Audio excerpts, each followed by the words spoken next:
Mon métier, c'est essentiellement identifier tous les dangers pour toutes les activités de GRT Gaz, pour tous les métiers de GRT Gaz.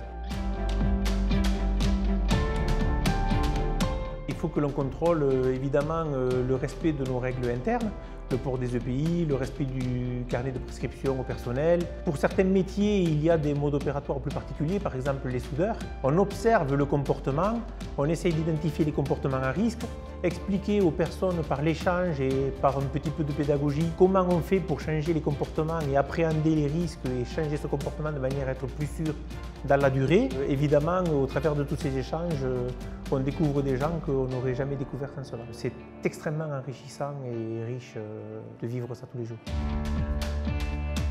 J'ai des missions spécifiques puisque à la DPMR, Direction Prévention Maîtrise des Risques, on a découpé toutes les activités avec les référents et moi en particulier, je suis référent pour les EPI, les VIM, vêtements images de marque, et puis le risque chimique. Ce qui me plaît dans mon métier, c'est d'arriver à faire en sorte que mes collègues rentrent avec une intégrité physique et mentale la plus complète possible tous les soirs chez eux. J'ai été à l'école du gaz après mon baccalauréat. J'ai été embauché tout à fait au début en tant que technicien de maintenance et dès la première année, je me suis syndiqué de manière à pouvoir être secrétaire de CHSCT. C'est une dimension de la sécurité dans le travail, la sécurité humaine qui m'a toujours intéressé. Donc j'ai pas de formation académique, mais quand on aime, on ne compte pas quoi.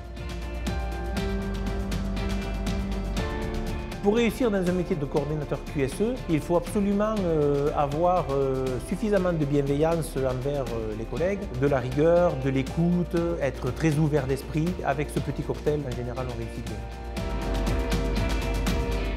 Pourquoi travailler chez GRT Gaz?